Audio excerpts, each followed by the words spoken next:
छोड़ के और मुक्त होनहारा तुम तो विषयानंद।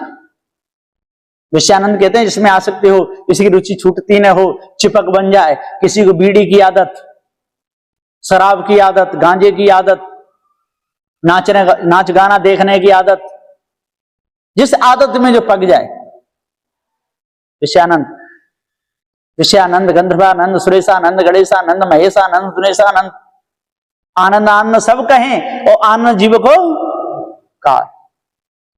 इसमें सारा संसार फंसा हुआ है आनंद के चक्कर में। आनंद आ रहा है, किसी को सूंघने में ही आनंद आता है। इतर की पेटी भी साथ में रखते हैं, खोल के सूंघ लेते हैं, कपड़ों पर डाल लेते हैं। कोई सुरमा रखते हैं, हर समय आंखों में लगाते रहते हैं। कोई कानों से शब्दों को सुन सुन करके मोहित होते हैं। जहां शब्द कान में आए जिस रुचि का, उधर ही को दौड़ जाते हैं। कहीं कभी जिह्वा के लंपट, ये भी प्राणी नरक पर है। कोई जिह्वा के स्वाद में दौड़ सूंघते रहते हैं, किधर से घी की वो आ रही है सुगंध, तेल की काएगी, उधर को चले जाते हैं। ऐसी दौड़ते रहते हैं। ये सब आनंद है। कोई शरीर में साबुन लगा लगा के फाड़ डालते हैं। एक बार एक को साबुन लगाने की आदत थी, साबुन नहीं मिल रहा था तो चूना की पुताई हुई एक के घर की, तो वो चूना का ढेल सूख गया, रखा था साबुन जैसा ना, जे साबुन बढ़िया है। वन पानी में डाला तो घुल गया, मैंने ठीक, तो वन पूरे शरीर में पोत लिया, सब चटक गया, खून चले। अब तो बहुत परेशान। सब बोले क्या बात, कि जहां साबुन रखा था उससे मैं नहाया तो ऐसा हो गया। तो वो साबुन नहीं था, वो तो चूना था। तो तेल लगाया, दवाई लगाई, परेशान हो। एक महात्मा को मठा पीने की आदत थी। मठा पिलंदर भी बहुत वैसे होते हैं। एक दिन उन महात्मा जी को मठा नहीं मिला। एक पेड़ के नीचे कमंडल लेके बैठे। एक पढ़ने वाला लड़का आया, बोला बाबा जी कैसे बैठे हो? क्या करें बेटा, छाछ लेने गए थे मट्ठा, तो वो कहीं मिला नहीं। कि मेरे घर 2 भैंसे हैं, मट्ठा मेरे घर है, चलो मैं देता हूं। तो ठीक है चलो भैया, चल दिया। अब महात्मा जी जंगल में रहते थे, मट्ठा मांग ले जाते थे। जब वो लड़का आगे गली में निकल गया, महात्मा जी पीछे थे। एक के घर की पुताई हुई थी, चूना भरा हुआ एक बाल्टी में रखा था। महात्मा जी बोले अरे ये तो एक बाल्टी छाछ यहां पर रखी है, अभी तो 2 दिन के लिए होगी, 2-3 दिन के लिए, उसको तो कल देखेंगे। बाल्टी उठा के महात्मा जी अपनी कुटी पे आ गए। अब भर के 2 गिलास पी गए। अब 2 गिलास चूना पिएंगे तो क्या हालत होगी। अब उल्टे सीधे पूरी जीभ फट गई, पूरा मुंह फट गया। चेले लोग क्या हुआ गुरुजी? ये छाछ पीने से हुआ। फिर और भी लोग आए, चेले लोग, देखा ये छाछ नहीं है तो चूना है। अनजाने में ऐसा होता है, आदत में। यदि आदत नहीं हो तो मिले तो ठीक, और ना मिले तो ठीक। आदत किसी भी चीज की बुरी होती है। सदगुरुदेव जी पुकार के समझाते हुए कहते हैं कि विषयानंद अध्यास छोड़ के, सभी प्रकार के विषयानंद अध्यास को छोड़ना चाहिए। मुक्त होनहारा तुम ही तो हो। जो आदत छोड़ देते हैं उससे मुक्त हो जाता है मनुष्य। मुक्ति कोई वस्तु नहीं, मुक्ति का कोई गाम नहीं, कोई ठाम नहीं, कोई वस्तु नहीं है मुक्ति। बंधनों से छूट जाए, त्याग दे, उसी का नाम मुक्ति है। जो विशेष आदत जो परेशान करती हो, जिसके बिना चैन नहीं पड़ता हो, उस आदत को त्याग दे तो उससे मुक्त हो गया। बीड़ी की आदत, पूरी रात नींद नहीं आने देती, नहीं मिले तो। एक तो कहता था कि जब तक मैं 3 बीड़ी नहीं पी लेता हूं तब तक मेरी टट्टी नहीं उतरती। अब बताइए, बीड़ी पी के उतरती, कैसी आदत बनाई है। सदगुरुदेव जी, एक ऊंट, एक बार सुप्रकाश साहब जा रहे, एक महात्मा होते हैं उनके साथ में, तो ऊंट पीछे पड़ गया। ऊंट पीछे पड़ गया तो पहाड़ पर चढ़ गए। तब तो ऊंट वाला आ गया कि महात्मा जी भागवती ईंट बहुत सीधा है, मारेगा नहीं। क्यों? कि इसे बीड़ी पीने की आदत है और मैं सफेद कपड़ा पहनता हूं, तो ये समझता है कि जितने सफेद कपड़े पहनने वाले सब बीड़ी पीते तो मुझे बीड़ी पिलाएंगे। उन्हें कहा भैया कैसे बीड़ी पिलाता है? कि देखो ऐसे पिलाता। वहां ने बीड़ी निकाली और मुंह में धुआं भरा आदमी ने, और वो ऊंट ने ऐसे मुंह फाड़ दिया, उसके मुंह में फूंक दिया धुआं। ये करेगी आवाज फट आई, ऊंट चल दिया। पशुओं को तक बिगाड़ दिया, मनुष्य बिगड़ा से बिगड़ा। तो सदगुरुदेव जी हम पुकार के समझाते हुए कहते कि विषय आनंद अध्याय छोड़ के और मुक्त होना हारा तुम ही तो हो। यदि सभी प्रकार का विषय आनंद मिट जाए, विषय भ्रम भूल कल्पना मिट जाए, आसक्ति मिट जाए, मन पवित्र हो जाए, हृदय की कालमा दूर हो जाए, हृदय में सद्भाव आ जाए, सारे ढोंग विद्या सब दूर हो जाए, तो मन के विकार छूटने में कोई देर नहीं लगती है। ऐसा सदगुरुदेव कहते हैं। गुरु की खोज लगा कर निज पारक पाया तुम्ही कहो, काशी कहे कहाँ लो कहिए, सब जानन हारा तुम्ही कहो। पारख गुरु की खोज लगा के निज पारख पाया तुम्ही तो हो, काशी कहे कहाँ लो कहिए, सब जानन हारा तुम्ही तो हो। कड़ी नंबर 3, सदगुरु श्री काशी साहब जी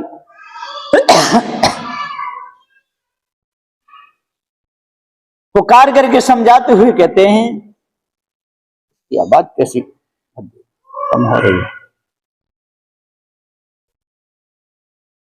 इसकी आवाज बढ़ा, ये आवाज कैसे कम हो, इसमें आवाज नहीं है। तो फोन कर रहे हैं, आवाज नहीं आ रही, घंटी नहीं आ रही, आवाज बढ़ा दो। तो पारखी गुरु की खोज लगा के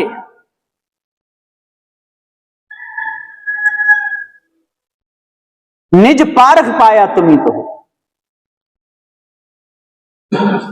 पारखी गुरु की खोज लगाई किसने लगाई? मनुष्यों ने लगाई। पारक ज्ञान पढ़ा, सदग्रंथ बीजक पढ़ा, समझ में आया। बीजक किसने पढ़ा? मनुष्य ने पढ़ा। उसमें पढ़ करके मालूम किया कि कभी साहब सही कहते हैं कि गलत कहते हैं। ये खोज किसने की? सब मनुष्यों ने की। तो पारख गुरु की खोज लगा के निज पारख पाया तुम्ही तो हो। सदगुरु श्री काशी साहब जी कहते हैं कि काशी कहे कहां लो कहिए, मैं आपके हित के लिए कहां तक कहूं। भरम भूल कल्पना मिटाने के लिए, विषय वासना मिटाने के लिए, मोह ममता आसक्ति मिटाने के लिए, जात वर्ण मिटाने के लिए, ऊंच नीच मिटाने के लिए, शुद्धता सिखाने के लिए, गंदे कर्मों से बचाने के लिए मैं कहां तक कहूं। काशी कहे कहां लो कहिए, सब जानन हारा तुम ही तो हो। सबको जानने वाले, सबकी पहचान करने वाले, सबके नाम रखने वाले, जड़ी बूटियों को खोजने वाले, औषधि उनकी बनाने वाले, रोगों के आधार से देने वाले कौन है? एलोपैथिक दवाई चलाने वाले, आयुर्वेद चलाने वाले, होम्योपैथी चलाने वाले, प्राकृतिक चिकित्सा चलाने वाले, ये सब कौन है? ये सब मनुष्य हैं। और किनके लिए सारी औषधियां बनाई गई हैं? जितना आविष्कार किया है, ये सब किसके लिए है? मनुष्य मनुष्य के लिए कर रहा है।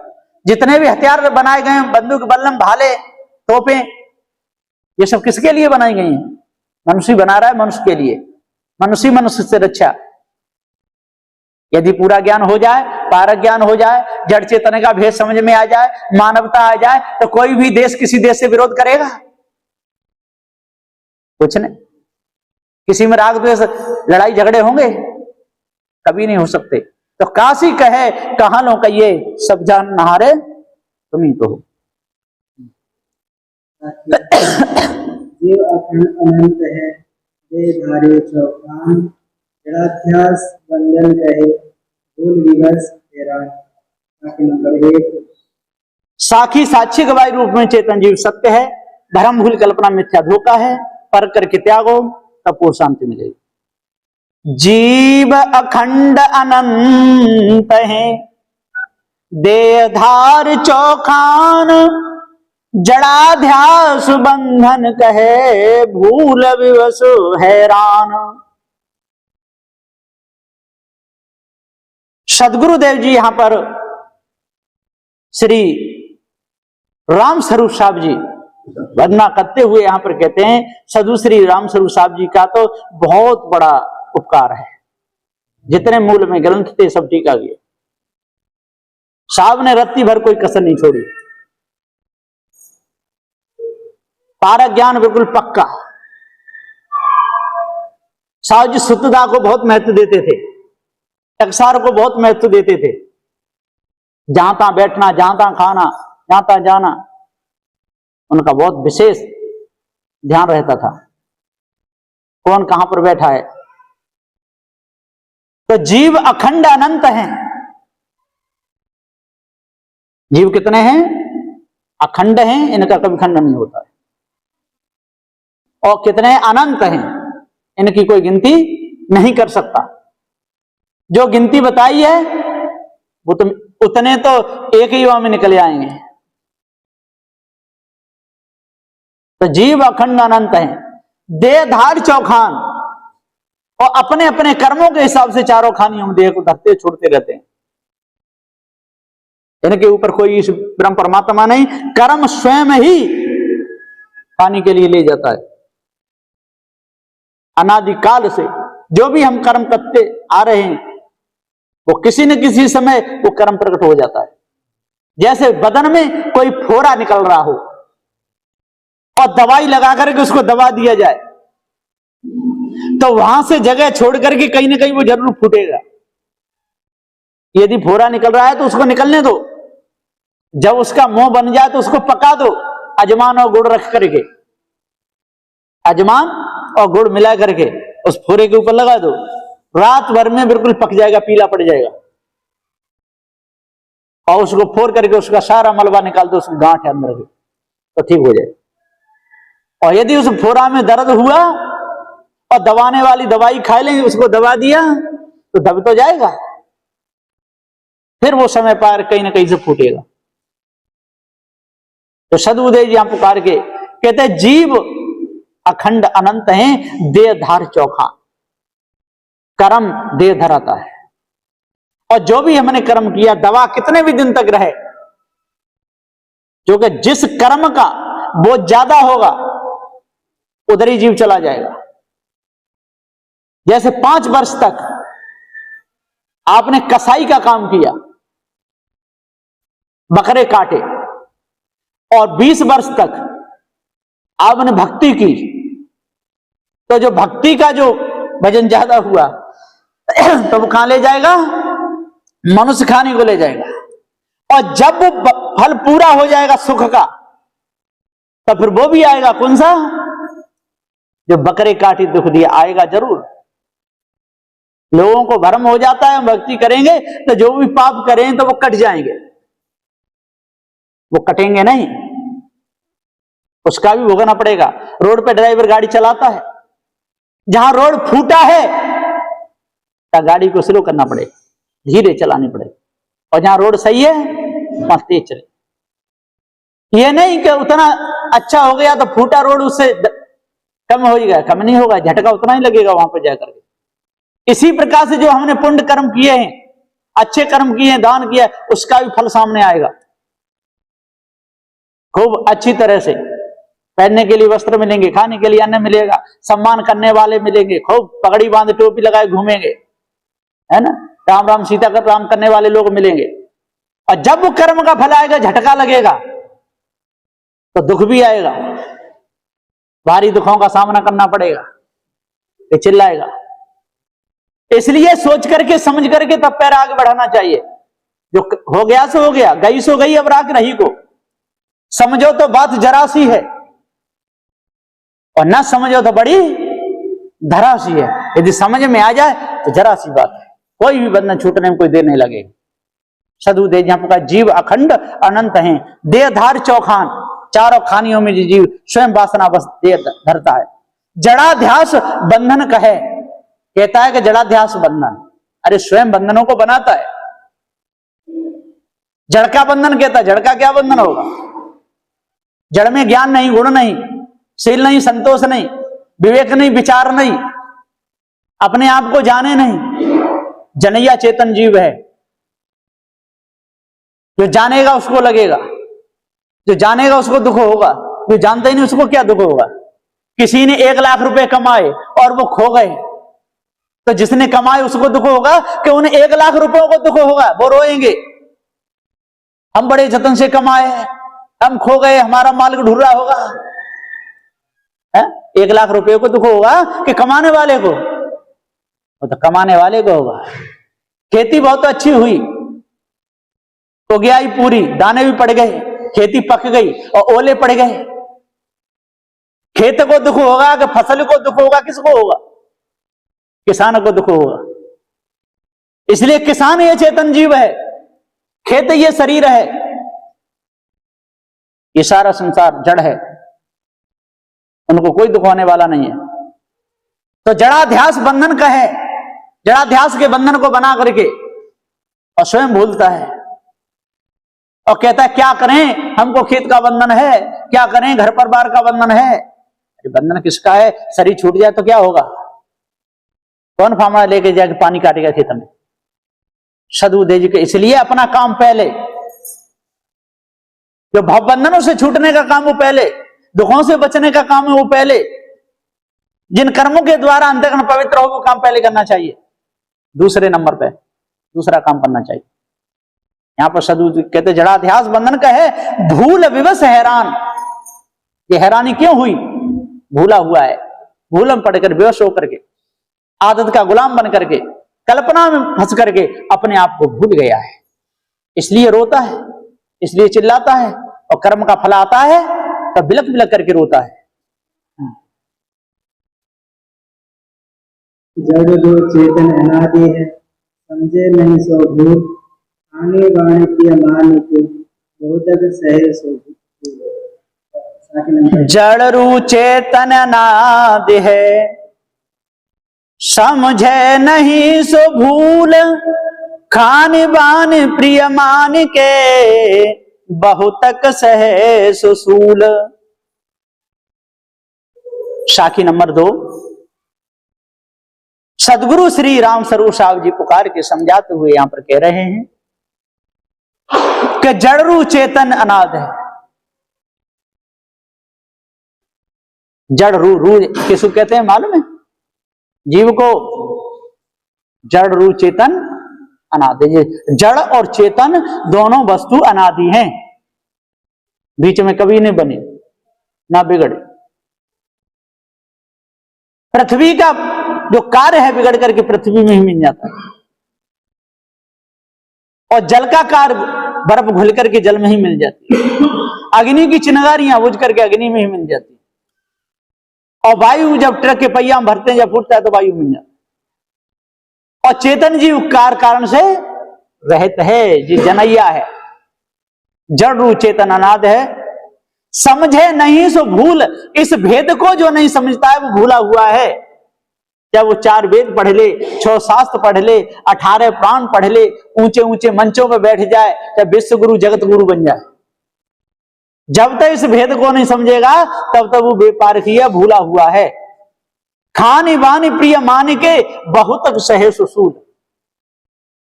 जो खानी वानी को प्रिय मान करके उस दुख को जो सह रहा है, कोई दुख सूल है, वो सूलों में ही मौज लेता है।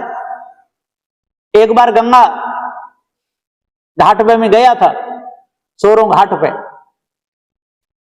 वहां पर एक सूल सैया पर सो रहा था, दाढ़ी लट गई इतनी, बड़े बड़े बार थे, महात्मा था, और डमरू बजा रहा था। देख करके बड़ा आश्चर्य हुआ, ये कैसे सूल सैया पे ऐसा लेटा हुआ है, ये तो मर जाएगा।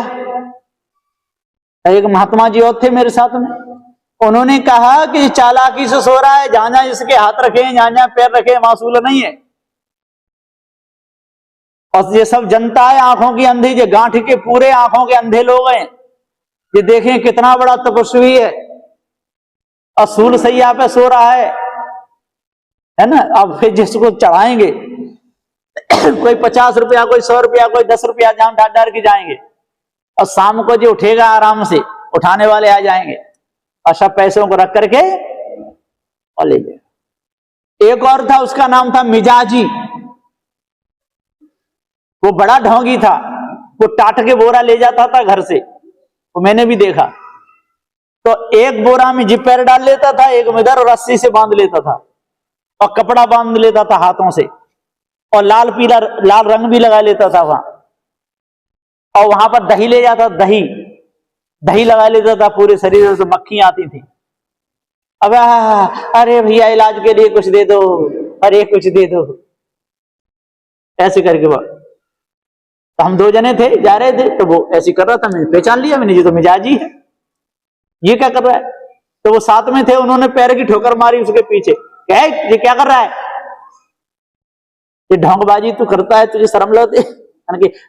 भैया अभी मेरे से कुछ मत करो ना, मेरी दुकानदारी है वो मारी जाएगी, शाम तक 1000-2000 रुपये आ जाएंगे। और शाम को वो उठता था और फिर जाके नहा धो करके सही कपड़ा पहन करके और फिर होटल पे जा करके मस्त भोजन पाता था रहता। और जब सुबह हुआ, वो कोड़ी लोग आते थे, बस उनके बीच में उतारा ऐसे बांध के, फिर ऐसे ऐसे ढोंगी लोग। संसार में ढोंगने कोई कमी नहीं है। तो जड़रू चेतन अनाद्य है, समझे नहीं सो भूल, और खान बान प्रिय मान के बहुत सहसो शूल। तो खानी बानी को प्रिय मान करके बहुत जो सहते रहते हैं, दुख सहते, वो शूल हैं। पुत्र की तरफ से दुख, पत्नी की तरफ से दुख, भाई की तरफ से दुख, हितु रिश्तेदारों की तरफ से दुख, जात वर्ण वालों की तरफ से दुख, ये सारे शूल हैं। जिसको पार ज्ञान हो जाता है, जो सदग्रंथ बीजक को गुरुमुख से जो पढ़ लेता है, उसी के ये शूल निकलते हैं, नहीं तो राग द्वेष में पूरा समय चला जाता है। गुरु की दया परखा सकल, स्वयं स्वरूप स्थिति कीन, पारक पद सर्वोपरि, जीवन मुक्ति को चीन। गुरु की दया परखा सकल, स्वयं स्वरूप स्थित कीन, पारख पद सर्वोपरि, जीवन मुक्त को चीन्ह। साखी नंबर 3। सदगुरु श्री काशी साहब जी यहां पर कहते हैं कि गुरु की दया परखा सकल। ये सदगुरु श्री राम स्वरूप साहब जी यहां पर कहते हैं, गुरु की दया से ये भेद मेरी समझ में आया। सदगुरु का जन्म था कहां का, नेपाल का, और शांति साहब के साथ में आ गए कहां, बुरहानपुर में। सदगुरु श्री लाल साहब जी से बीजक पढ़े, तब उनको पूरा भेद मालूम पड़ा। श्री बालक साहब जी से भेज लिए। तो गुरु की दया परखा शकल, गुरु की दया से मेरे को पार ज्ञान हो गया, जड़ चेतन का ज्ञान हो गया। स्वयं स्वरूप स्थित कीन, और जो भी गुरु की शरण में आएगा, तन से मन से वचन से सेवा करेगा, अंदर की गंदगी को निकाल देगा, एक विचार से काम लेगा, तो उसकी भी स्थिति बन जाएगी। वो भी संसार से छूट जाएगा, भाव बंधनों से मुक्त हो जाएगा। पारख पद सर्वोपरि, जो पारख पद है वो सर्वोपरि है। पारख कहते हैं मुक्त पद, पारखी कहते हैं जब तक परख करता है, और पारक कहते हैं जब खानी बानी दोनों से छूट जाता है, विदेह मुक्त हो जाता है, उसे कहते हैं पारख पद। पारख पद सर्वोपरि, फिर वो नहीं आता। मनुष्य पशु पक्षी खानी में आएगा ही नहीं, अध्यास ही ले जाते हैं और अध्यास ही लाते। और जिसने अध्यास मिटा दिए तो फिर कहां जाएगा, कहां आएगा, आना जाना बंद। तो पारख पद सर्वोपरि, जीवन मुक्त को चीन। कैसे प्रमाण है, शराब पीने की आदत रहेगी तब तो शराब की दुकान पे आएगा और वहां से जाएगा फिर आएगा, और आदत यदि छूट जाए फिर ना आएगा ना जाए।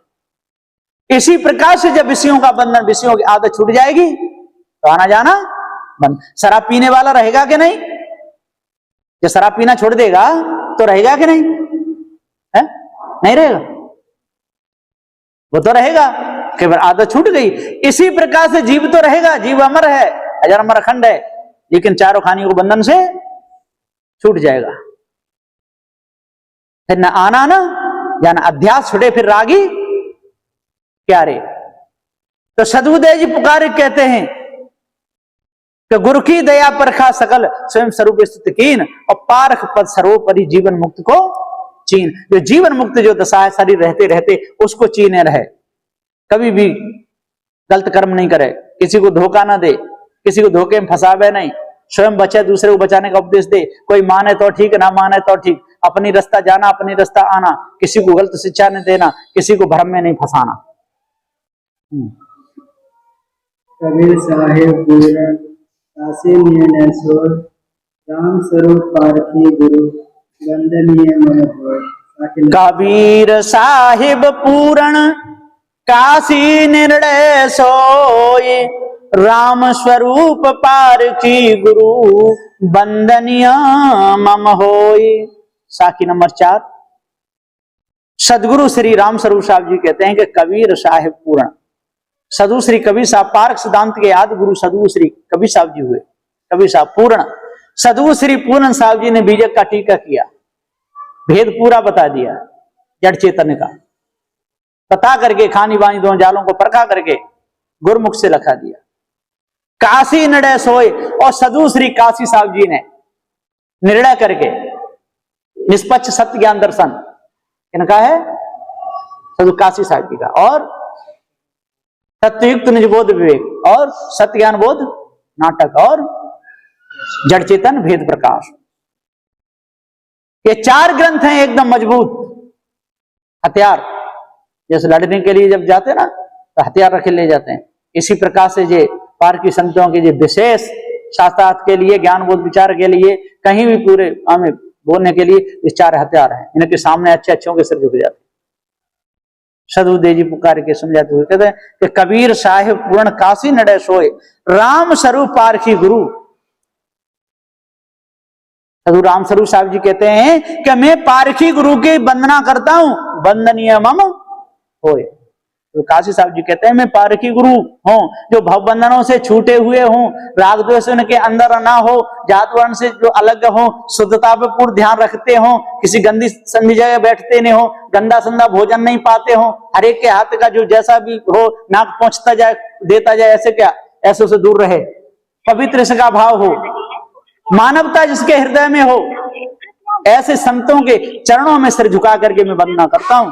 उन संतों का मैं पुजारी हूं जो संसार से छूटे हुए हैं, जो बोध विचार विवेक पर ध्यान देते हैं। तो राम स्वरूप पारखी गुरु वंदनीय मम होए।